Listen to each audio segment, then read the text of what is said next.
오늘 주시는 하나님의 말씀은 출애굽기 14장 30절 31절입니다. 우리 한 목소리로 같이 읽겠습니다. 시작.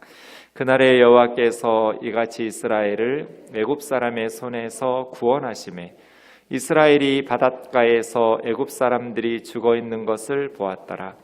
이스라엘이 여호와께서 애굽 사람들에게 행하신 그 큰 능력을 보았으므로 백성이 여호와를 경외하며 여호와와 그의 종 모세를 믿었더라. 아멘.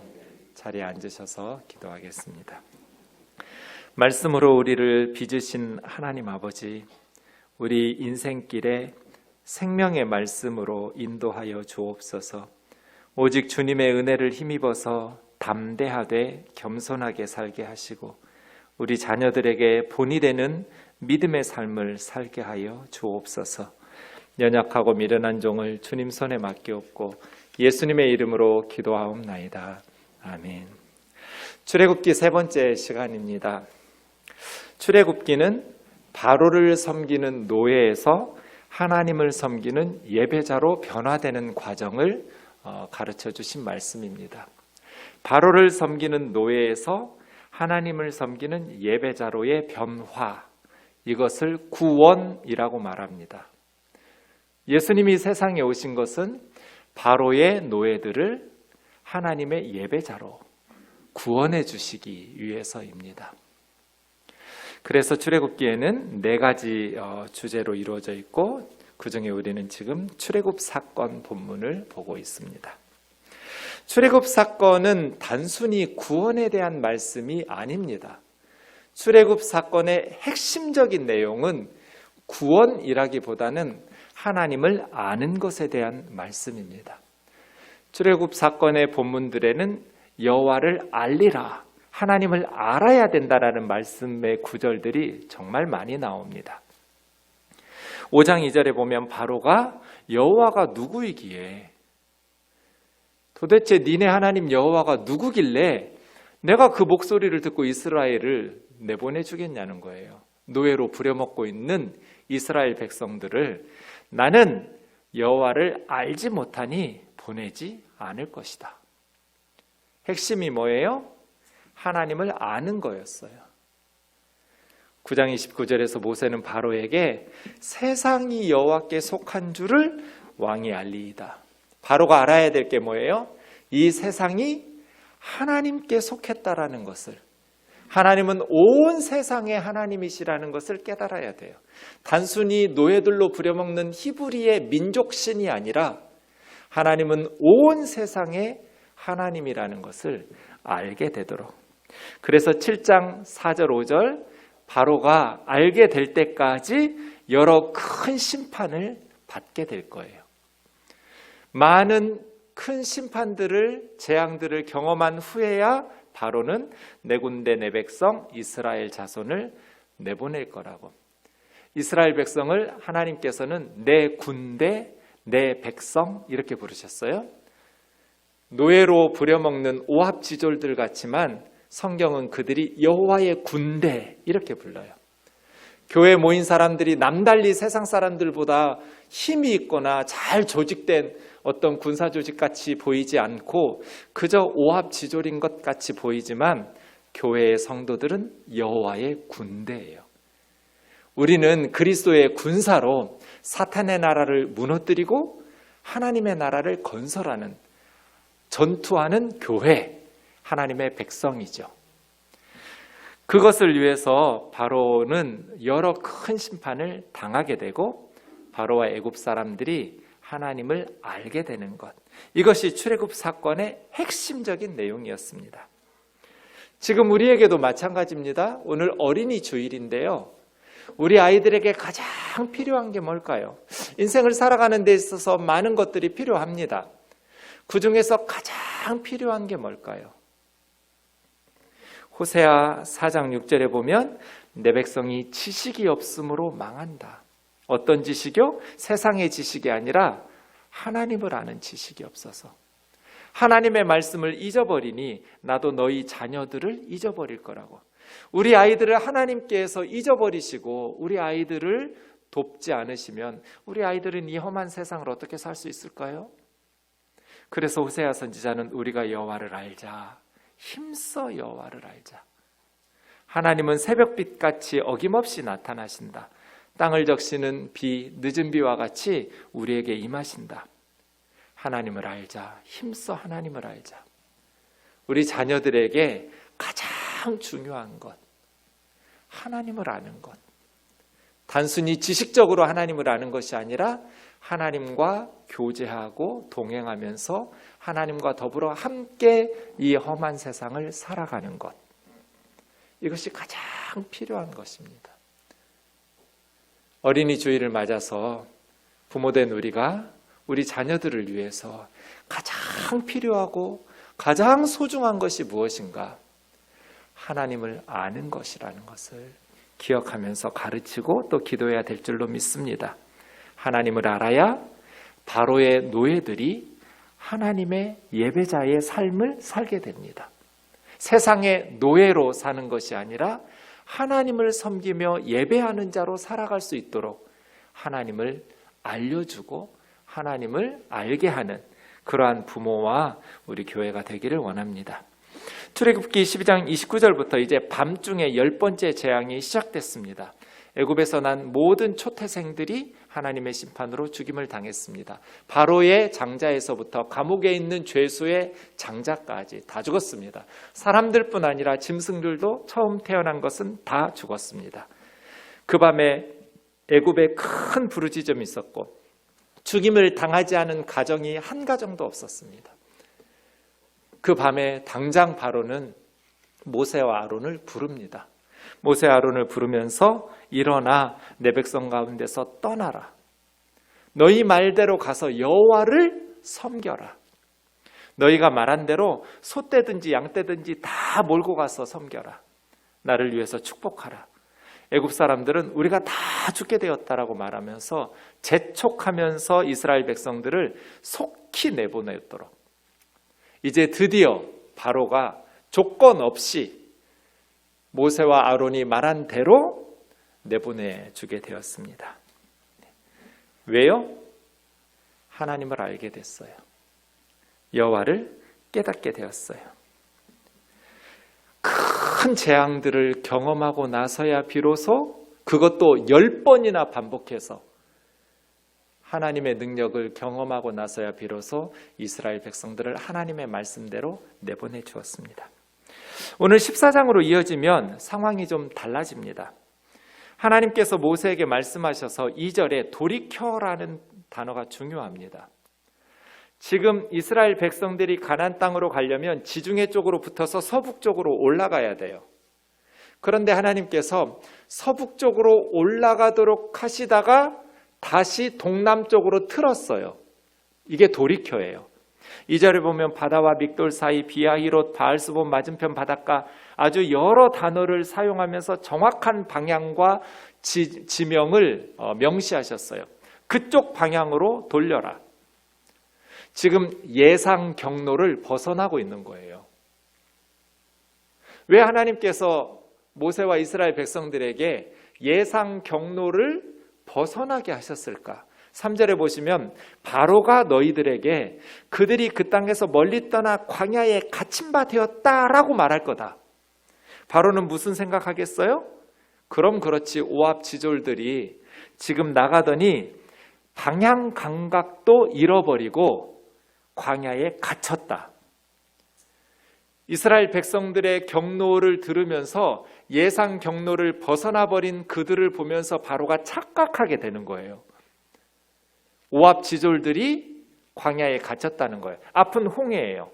그러면 뒤에서 우리가 군대를 가지고 몰고 가면 이스라엘은 달아날 데가 없어요. 광야에 갇혔다. 4절 내가 바로의 마음을 완악하게 한즉 바로가 그들의 뒤를 따르리니 내가 그와 그 온 군대로 말미암아 영광을 얻어 애굽 사람들이 나를 여호와인 줄 알게 할 거다. 한 번 더 홍해에서 애굽 사람들이 나를 여호와인 줄 알게 하려고 하나님께서 말씀하시더니 모세와 이스라엘 백성들이 그대로 순종하면서 행합니다. 그 백성들이 도망한 사실이 애굽 왕에게 알려지고 또 광야에서의 행로들이 바로에게 전달되었겠죠. 그 모습을 보면서 바로와 신하들이 모여서 회의를 합니다. 그리고 그 백성에 대해서 마음이 변합니다. 장자들이 다 죽임을 당하고 짐승들까지 다 죽임을 당하는 것을 겪고 나서 재촉해서 몰아내듯이 내보내 주었는데, 은금, 패물과 의복까지 다 내주면서 얼른 떠나라고 보내주었는데, 지금 그들이 광야에 갇혔다는 거예요. 오합 지졸들이 방향을 잃어버린 줄 알고 바로와 신하들이 모여서 우리가 어찌 이같이 이스라엘을 우리를 섬김에서 놓아 보내었는가 라고 결론을 내려버려요. 개인적으로 보면 그 하나님 생각하면 무서운데 좀 조심스럽다가도 여럿이 모여가지고 회의를 하다 보면 그런 신중한 의견들이 무시당하고 명분을 내세우면서 싸우자 이기자 하는 그러한 어리석은 결정을 내릴 때가 참 많죠. 그 상황에서 10번째 재앙 보라고 우리 또 그 하나님 덤비다가 죽을지도 모른다고 이런 소수 의견을 내고 반대하는 것은 참 비난받기 쉬운 상황과 분위기죠. 올바른 말하기가 참 힘든 상황이 돼버렸어요. 오합 지졸들이 광야에 갇혔다. 우리 애굽의 군사력이면 그들을 다시 잡아다가 노예로 부려먹을 수 있다. 바로가 그의 병거, 왕의 병거를 갖추고 백성들을 데리고 갈 때 선발된 병거 600대, 세계 최강의 군사력입니다. 철병거 600승과 애굽의 모든 병거를 동원하면서 훈련된 지휘관들에게 맡겨 함께 나갑니다. 이스라엘은 노예로 살던 사람들이에요. 무기가 있어요? 훈련된 지휘관들이 있어요? 없어요. 게임이 안 돼요. 애굽에는 세계 최강의 부대가 있어요. 600대의 병거들, 그리고 모든 병거들, 훈련된 지휘관들. 여호와께서 애굽 왕 바로의 마음을 완악하게 하셔서 그들의 뒤를 따라 이제 홍해 바다에 몰살당하게 되는 것입니다. 여기서 우리가 한 가지 생각해 볼 것이 있습니다. 바로의 완악함입니다. 바로의 완악함에 대해서 오늘 4절에서도 8절에서도 하나님께서 바로의 마음을 완악하게 하셨다라고 말합니다. 하나님께서 바로의 마음을 완악하게 하셨다면 바로가 원하지 않아도 하나님에 의해서 어쩔 수 없이 완악하게 행동한 거잖아요. 그러면 바로를 비난할 수 있나요? 하나님께서 바로의 마음을 완악하게 하시고 바로가 완악하게 행동했다고 해서 바로를 심판하시는 하나님의 심판이 정당한가 이 말이에요. 여러분 어때요? 하나님께서 바로 마음을 완악하게 하셨는데 바로를 심판하시는 하나님의 심판이 정당해요? 그래서 바로의 완악함에 대해서 정확하게 성경을 볼 필요가 있습니다. 출애굽기에 바로의 완악함에 대한 구절이 20구절 나옵니다. 바로가 완악했다. 20구절 중에 세 동사가 쓰여요. 원문으로 보면 하자크, 카샤, 카베드 이렇게 쓰였는데요. 다 딱딱하게 굳어지다. 완자가 아주 완고하다, 고집세다 그런 뜻이잖아요. 악하도록 아주 딱딱하게 굳어가지고 완악해졌어요. 도무지 회개하고 변하려고 하지 않는 고집스러운 악함, 완악함. 세 단어가 다 비슷한 의미예요. 그런데 주어가 달라요. 바로나 바로의 마음이 주어일 때가 9번, 하나님께서 주어일 때가 11번이에요. 그런데 자세히 보시면 5번째 재앙까지는 바로나 바로의 마음이 주어예요. 6번째 재앙에서 처음으로 하나님께서 주어로 나와요. 10가지 재앙 중에 5번째 재앙을 하나님께서 내리셨을 때까지는 바로의 마음이 완악한 것이 바로나 바로의 마음이 주어인데 6번째 재앙부터는 하나님이 주어로 바뀌게 되는 것이죠. 좀 보겠습니다. 8장 32절 바로가 그 마음을 완악하게 했어요. 5번째 재앙이었던 9장 7절에도 바로의 마음이 완악해졌어요. 이렇게 주어가 완악했다라는 동사의 주어가 바로이거나 바로의 마음이었는데 9장 12절이 이게 이제 6번째 재앙이거든요. 6번째 재앙 끝났을 때 처음으로 여호와께서 바로의 마음을 완악하게 하셨다. 이렇게 주어가 바뀌어요. 그럼 6번째부터 10번째까지는 그 이후로는 계속 하나님이 주어인가? 그렇지 않아요. 7번째 재앙이었던 9장 34절부터는 다시 바로가 주어예요. 바로가 자기 마음을 완악하게 했고 바로의 마음이 스스로 완악해졌어요.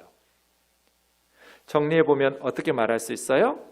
하나님께서는 바로에게 회개할 기회를 많이 주셨어요. 지난 시간에 말씀드린 것처럼 10가지 재앙은 몇 주에 있었던 사건이 아니에요. 근 1년에 걸친 사건이에요. 1년여 동안 하나님께서는 바로에게 회개할 수 있는 기회와 시간을 충분히 주셨어요. 하나님이 어떤 분인지 깨닫고 하나님의 말씀에 순종하면서 이스라엘 백성들을 내보내주기만 하면 더 이상 하나님의 재앙을 받지 않았을 거예요. 하나님께서 그들의 재앙을 내리실 때에는 겸손하게 내보내준다고 약속했다가 그 재앙이 사라지면 다시 마음이 완악해져서 거짓말로 말 바꾸게 해서 이스라엘 백성들에게 보복했겠죠? 얼마나 분풀이를 했겠어요. 그 일이 계속 반복되는 거예요. 하나님께서는 바로가 악한 마음으로 이스라엘 백성들에게 보복하고 그들에게 분풀이하는 것을 꾹 참으시면서 1년 동안 버티신 거예요. 5번째 재앙 때까지. 6번째 재앙에서야 비로소 하나님이 바로의 마음을 통제하기 시작하셨어요. 6번째 이후에도 바로에게 뒷문은 열어두셨어요. 바로는 얼마든지 회개할 수 있었어요. 7번째 재앙 때는 바로가 다시 자기 마음을 스스로 완악하게 했다고 표현하고 있거든요. 우리는 우리의 완악함의 죄를 하나님의 탓으로 돌릴 수 없어요. 왜냐하면 하나님께서 인간을 자유의지를 주셨기 때문이에요. 저는 이 바로의 말씀을 보면서 두려운 게 이거예요. 지금 죄를 짓다가 나중에 회개하지 뭐. 죽기 전에 회개하면 천국 갈 거야. 바로를 기억하세요. 하나님은 한동안 바로가 완악하도록 그냥 내버려 두셨어요. 하나님이 완악하게 하신 게 아니에요. 바로는 원래 완악한 사람이에요. 자기를 신격화했던 사람이니까. 교만이 하늘을 찌르는 사람이죠. 스스로를 신으로 세뇌시킨 사람이에요. 그러니 노예들의 히브리 신이 내보내라 한다고 해서 재앙 받는다고 해서 그의 완악함이 벽거질 리 없잖아요. 기본적으로 완악한 사람이 재앙을 계속 당하면서도 순간순간 뉘우치고 깨닫고 겸손해졌다가 다시 완악해지고 다시 완악해졌어요. 하나님 내버려 두셔다가 6번째 재앙부터는 하나님께서 그의 마음을 통제하기 시작하셨어요. 이제는 회개하고 싶어도 회개하지 못하는. 회개는 내가 마음 먹을 때 언제든지 할 수 있는 게 아니에요. 이론적으로는 언제든지 마음 먹으면 회개할 수 있죠. 그런데 실질적으로 회개를 못해요. 자기의 장자를 잃어버렸음에도 불구하고 병거를 몰고 가잖아요. 홍해바다에서 죽을 때까지 회개를 못해요. 군대를 다 바다에 몰살시킬 때까지 깨닫지를 못하고 그 완악함을 버리지를 못해요. 지금 죄 짓고 나중에 회개하지. 지금은 이 죄를 즐기다가 이것처럼 어리석은 말이 없어요. 바로를 기억하세요. 하나님이 우리 마음을 통제하기 시작하시면 회개하고 싶어도 할 수가 없어요. 딱딱하게 굳어져 버려가지고 하나님에 대해서 반감과 분노만 가득하고요. 죄에 완전히 중독이 돼서 빠져나오지를 못해요. 마약 먹지 마라. 마약에 빠지면 빠져나올 수 없다. 아니야. 나는 마약을 즐기다가 마음만 먹으면 언제든지 끊을 수 있어. 이건 어리석은 거잖아요. 이론적으로는 마음만 먹으면 끊을 수 있죠. 그런데 실질적으로 그게 가능해요? 거의 불가능해요. 나올 수 있는 사람도 있고 나온 사람도 있지만 대부분 자기 인생이 망가질 때까지 담배 피지 마라. 건강을 해친다. 그리고 어려서부터 담배를 피면 끊지 못한다. 아니야, 나는 마음만 먹으면 금연할 수 있어. 끊을 수 있어. 지금은 즐기다가 나중에 뭐 건강에 이상이 생기거나 하면 끊지. 이론적으로는 가능하죠. 실질적으로 불가능에 가까워요. 하나님께서 바로의 마음을 통제하기 시작했어요. 물론 통제한 이후에도 뒷문은 열어주셔서 회개하려면 할 수 있었어요. 그런데 너무 마음이 강팍해졌어요. 너무 악해져 버렸어요. 그래서 하나님께로 돌아오지를 않아요. 그래서 이사야 55장 6, 7절을 기억해야 돼요. 우리 좀 같이 읽겠습니다. 시작. 너희는 여호와를 만날 만한 때에 찾으라. 가까이 계실 때 그를 부르라. 악인은 그 길을, 불의한 자는 그의 생각을 버리고 여호와께로 돌아오라. 그리하면 그가 긍휼히 여기시리라. 우리 하나님께로 돌아오라. 그가 너그럽게 용서하시리라. 아무 때나 맘만 먹으면 회개할 수 있는 거 아니에요. 여호와를 만날 만한 때에 찾으라. 가까이 계실 때 그를 부르라. 악한 길을 버려라. 불의한 생각을 버려라. 여호와께 돌아오라. 그러면 하나님께서 불쌍히 여겨주실 것이다. 우리 하나님에게 돌아오라. 그럼 하나님은 인색하지 않고 너그럽게 용서해 주실 것이다. 1년을 기다리셨어요. 거듭거듭 10번을 기회를 주셨어요. 그런데 바로는 10번의 하나님의 기회를 다 날려버렸어요. 그리고 지금 병거를 끌고 뒤쫓아가고 있잖아요. 이것을 성경은 바로의 완악함 이렇게 말하고 있어요. 잠언 28장 14절 같이 읽겠습니다. 시작. 항상 경외하는 자는 복을 마음을 완악하게 하는 자는 재앙에 빠져. 항상 경외하는 자는 복되거니와 복을 받아요. 하나님을 경외하고 두려워하고 겸손하게 사는 사람은 악에 빠지더라도 돌이키니까요. 복을 받아요. 그런데 마음을 완악하게 하는 사람, 고집스럽게 자기의 교만을 버리지 않는 사람, 재앙에 빠질 것이다. 바로처럼 말이에요. 우리 아이들에게 어려서부터 바로처럼 살지 않도록 가르쳐야 돼요. 자기 고집에, 어리석은 교만에 빠져서 완악하게, 마음이 딱딱하게 굳어져 버려서 누구 말도 듣지 않으려는, 가장 사랑하는 아버지와 어머니 말도 듣지 않는데 그 아이가 밖에 나가면 누구 말을 듣겠어요?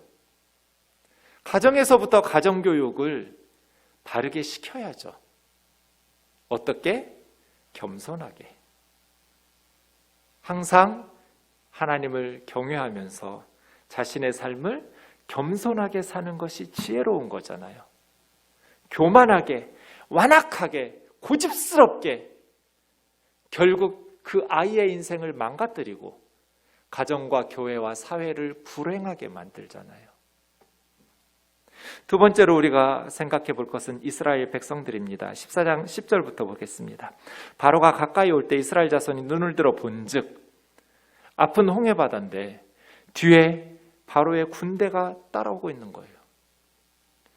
이스라엘 자손이 심히 두려워했어요. 여호와께 부르짖으면서 세 가지 질문을 던지고 하나의 결론을 내립니다. 첫 번째 질문, 모세에게 말합니다. 애굽에 매장지가 없어서 당신이 우리를 이끌어 이 광야에서 죽게 하느냐? 두 번째 질문, 어찌하여 당신이 우리를 애굽에서 이끌어내어 우리에게 이같이 하느냐? 세 번째 질문, 우리가 애굽에서 당신에게 이렇게 말하지 않더냐? 내버려 두라고. 우리가 애굽 사람들 섬길 테니까 내버려 두라 하지 아니하더냐? 질문을 3개 던졌어요. 그리고 결론을 내렸어요. 애굽 사람 섬기는 것이 광야에서 죽는 것보다 낫겠노라. 애굽 군대 오면 무릎 꿇고 싹싹 빌면서 우리가 잘못했다고 빌자. 다시 가서 노예로 열심히 섬기겠다고 애굽 사람 섬기는 것이 이 광야에서 죽는 것보다 낫지 않겠냐. 이렇게 결론을 내렸어요.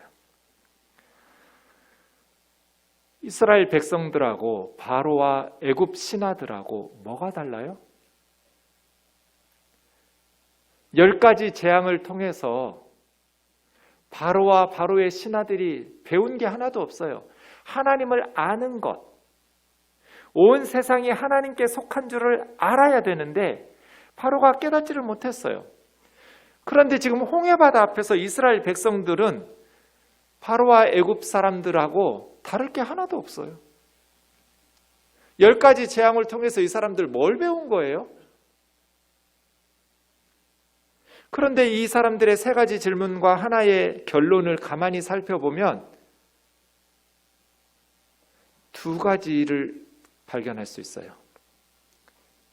그런데 이 2가지의 원인이 노예 근성 때문이라는 것을 알 수 있어요. 주체적으로 주도적으로 문제를 해결하겠다는 게 하나도 없어요.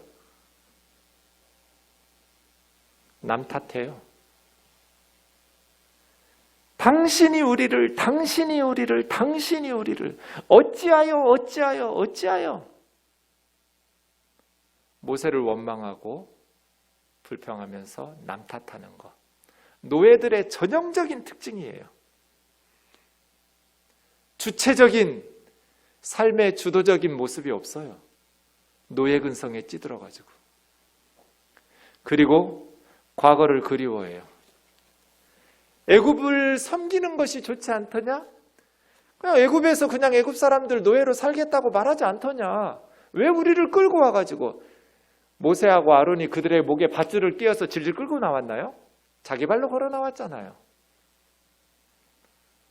그런데 어려움을 당하니까 지도자들을 원망하고 불평하면서 남 탓하고 애굽의 노예로 섬기는 것이 애굽의 노예가 뭐가 그렇게 좋아요? 아들이 태어나면 나일강에 던져서 죽여야 되고 그렇게 채찍에 맞으면서 노예로 비참하게 사는 게 뭐가 그렇게 행복했다고 과거를 그리워하냔 말이에요. 여러분, 우리가 가정에서 절대로 아이들 앞에서 부부지간에 해서는 안 될 대화가 배우자를 탓하고 원망하면서 그때 내가 이러지 말았어요. 그때 내가 그 자매하고 결혼했어야 돼. 네가 아니라. 그때 내가 그 형제 나 좋다는 남자들이 많았는데 그때 그 사람하고 결혼을 했어야 돼. 내가 이 인간을 만나가지고 인생을 망했어. 이게 노예 근성이에요. 문제 해결에 무슨 도움이 돼요? 거기에 무슨 믿음이 있고 무슨 하나님의 인도하심과 섭리에 대한 신뢰가 있어요? 이스라엘 백성들하고 똑같아요. 남 탓하고 과거를 그리워하고 애굽이 더 좋아. 그 말을 들어야 되는 하나님이 얼마나 비참해요. 우리가 하나님을 선택하지 말았어야 돼. 모세 너를 따라 나오지 말았어야 돼. 애굽의 신들 섬겼어야 돼. 애굽의 노예로 살았어야 돼. 그런 소리를 우리 하나님 귀에 들려드려야겠어요? 왜요? 하나님을 모르는 거예요. 잠언 24장 10절 같이 읽겠습니다. 시작. 내가 만일 환난 날에 낙담하면 내 힘이 미약함을 보임이니라. 환난 날에 낙담했다라는 것은 뭐예요? 정신적인, 영적인 힘이 부족하다라는 것을 드러낸 거예요. 이스라엘 백성들처럼 말이에요. 환난은 누구나 당할 수 있어요. 살다 보면 홍해바다 만나요. 애굽의 군대가 쫓아와요. 죽었구나. 여기 앉아있는 분들 중에 그런 순간이 없었던 분이 누가 있을까요? 인생을 살다 보면 아픈 홍해바다고 뒤는 애굽의 군대일 순간들이 찾아와요. 그때 필요한 건 뭐예요? 낙담하지 않고 힘을 내는 거예요. 하나님을 믿는다라는 게 뭐예요? 믿음의 힘은 역경과 환난 때 그 진가를 발휘해야 하잖아요. 환난 날에 믿음으로 힘을 내고 용기를 내어서 하나님과 더불어 그 역경과 시련을 이겨내야죠. 그게 하나님의 자녀죠. 그게 크리스찬이죠. 역경과 시련을 만날 때 남 탓하고 원망하고 불평하고 과거를 그리워하고 애굽을 그리워하는 것, 그건 우리의 힘이 미약하다라는 것을 스스로 드러내는 것이죠. 사랑하는 자매 형제 여러분, 우리 우면동 교우들은 환난 날에 낙담하지 않고 믿음의 진가를 보일 수 있는 그리스도인 되기를 주의 이름으로 축원합니다. 마지막으로 모세를 생각해 보겠습니다. 13절 14절에 모세는 홍해바다 앞에서 백성들에게 두려워하지 말고 가만히 서 있으라고 말합니다. 두려워하지 마라. 가만히 서서 여호와께서 오늘 너희를 위하여 행하시는 구원을 보라. 오늘 너희가 본 저 애굽 사람들을 다시는 보지 못할 것이다. 왜냐하면 여호와께서 너희를 위해서 싸우실 거니까. 너희는 가만히 있을지어다. 모세가 달라졌습니다. 처음에 바로에게 가서 바로에게 거절당했던 5장 22절 23절에서 모세는 하나님 앞에 돌아와서 원망했습니다. 어찌하여 나를 그들에게 보냈습니까? 내가 바로에게 가서 내 백성 보내달라고 주의 이름으로 말한 후부터 바로가 하나님의 백성들 이스라엘을 더 학대하고 있습니다. 어찌하여 나를 보내셨습니까? 이렇게 하나님에게 불평했거든요. 모세는. 10가지 재앙이 시작되기 전에 모세도 하나님 앞에 원망하고 불평했었어요. 이스라엘 백성들하고 똑같았어요. 그런데 10가지 재앙을 지나오는 1년 동안 모세가 달라졌어요. 하나님께서 어떻게 구원하실지는 몰라요. 지금 상황을 보면 방법이 없어요. 살아날 가능성 제로예요. 바다에 빠져 죽겠어요. 무기도 없고 군대도 없는데 바로하고 싸워서 이길 수가 있겠어요. 이 상황에. 모세도 어떻게 하실지 하나님께서 모르겠지만 가만히 있으라고. 가만히 있을지니라. 왜? 하나님께서 우리를 위해서 싸우실 거다. 저 보이는 애굽 군대를 다시는 보지 못할 것이다. 가만히 있으라고. 하나님께서 싸우실 테니까. 모세가 너무 가만히 있어가지고 하나님이 답답해. 야, 너 빨리 네 지팡이 들고 홍해 바다 가르쳐. 그때서 지팡이 들고 홍해 바다. 그렇게 하나님께서 가르칠 줄 모세는 몰랐어요. 그런데 여기까지 인도하신 우리 하나님께서 여기서 우리를 죽이시려고 인도할 리는 없잖아요. 우리에게는 답이 안 보여도 하나님에게는 답이 있으실 테니까 우리를 여기까지 인도하셨다고 보는 거죠. 이런 것을 믿음이라고 말해요. 믿음은 지적인 동의가 아니에요. 성경 찬송 들고 교회 예배 왔다 갔다 하는 게 믿는 거 아니에요. 구체적인 선택의 순간에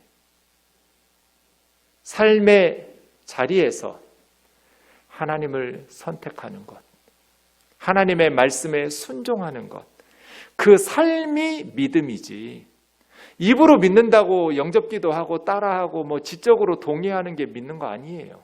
성경은 그런 것을 믿음이라고 말한 적이 없어요. 하나님을 믿는다는 것은 모세처럼 하는 거예요. 홍해바다 앞에서 하나님께서 우리를 위하여 싸우실 거라고. 오늘 가만히 서서 두려워하지 말고 하나님께서 하시는 일들을 보라고. 하나님께서 홍해바다를 가르셨습니다. 와, 세상에 그렇게 멋진 수족관이 있을까요? 지나가는 내내 옆에 진짜 눈을 못 댔을 것 같아요. 그 멋진 수족관. 상어들이 이스라엘 사람들 먹으려고 입을 벌리고 덜린다. 뭘까? 이렇게 딱 막히는 거겠죠? 더 이상 다가갈 수가 없었어요. 하나님의 은혜는 적당하지 않아요. 퍼펙트해요. 하나님의 은혜는 적당한 은혜가 아니라 완전한 은혜예요. 홍해바다를 갈라놓았을 때 그 가르고 이스라엘 백성들이 지나가는 통로가 질퍽거리지 않았어요. 하나님께서 적당히 물을 갈라놓지 않았어요. 발이 푹푹 빠지지 않았어요. 성경은 마른 땅이라는 단어를 계속 반복해요.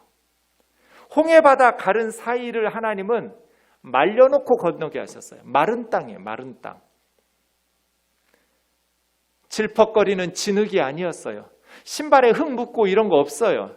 진흙이 달라붙어서 걷기가 힘들고 그러지 않았다고요. 하나님의 은혜는 적당하게 아니요, 완전하게 마른 땅으로 걸어가게 하셨어요.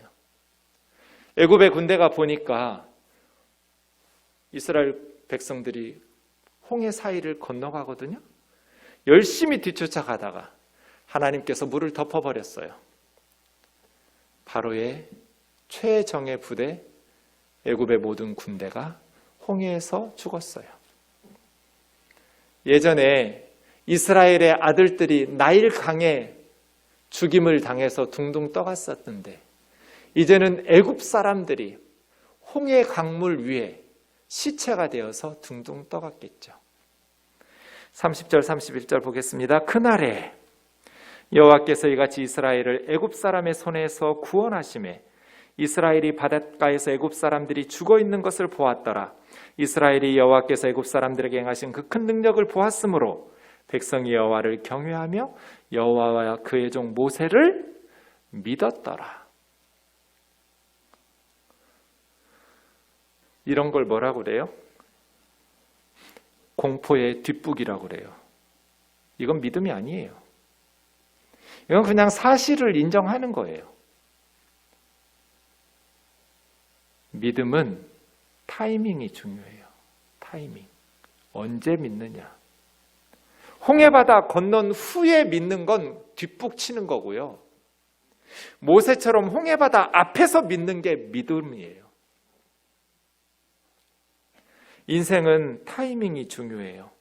신앙생활도 그래요.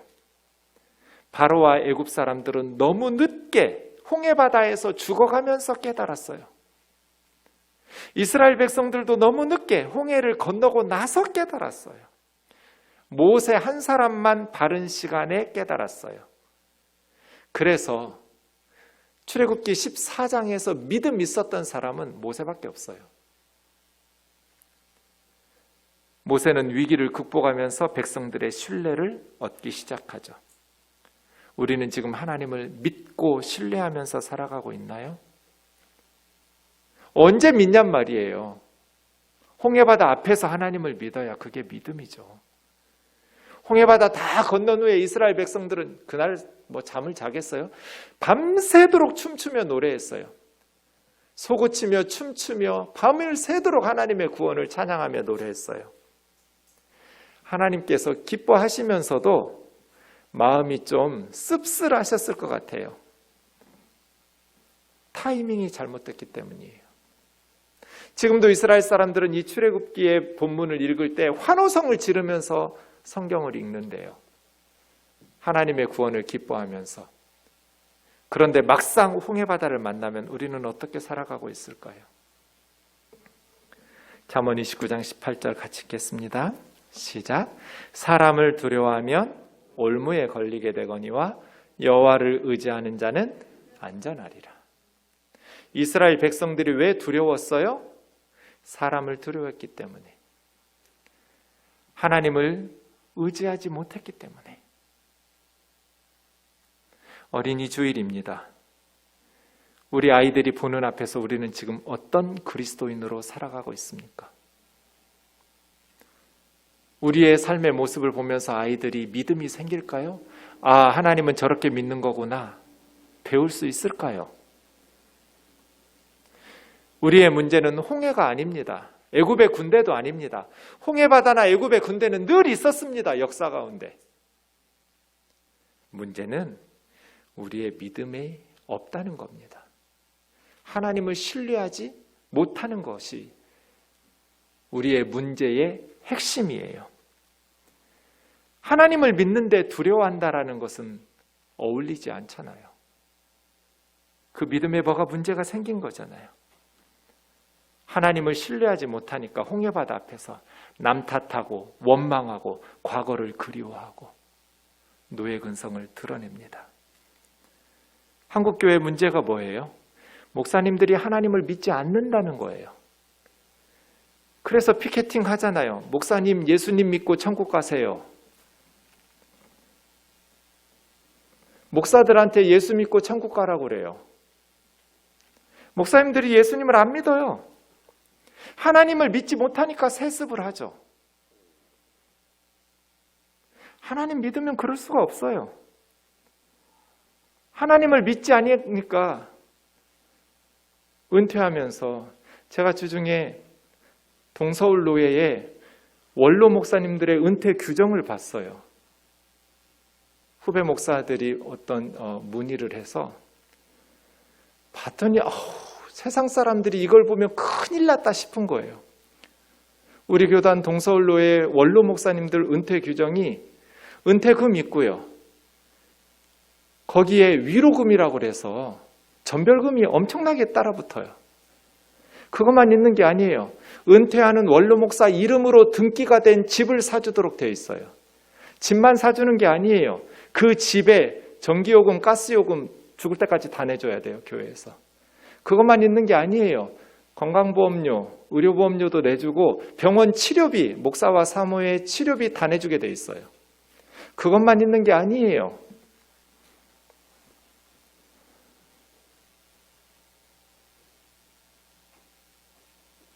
하나님 믿는 거예요? 목사님들이 자기들 규정을 그렇게 만들어 놨어요. 은퇴 규정을.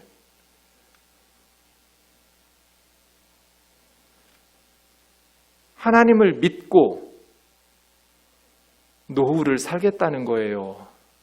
돈을 믿고 노후를 살겠다는 거예요. 그걸로 자녀들에게 물려주면 우리 아이들은 하나님 붙들고 살라는 거예요. 엄마 아빠가 물려준 돈 믿고 살라는 거예요. 목사들이 하나님을 안 믿어요. 입으로만 믿어요. 그러니 성도들이 하나님을 안 믿어요. 하나님은 입으로만 믿어요. 예배 시간에만 믿어요. 구체적인 선택의 순간 삶의 현장에서 하나님을 신뢰하지를 않아요.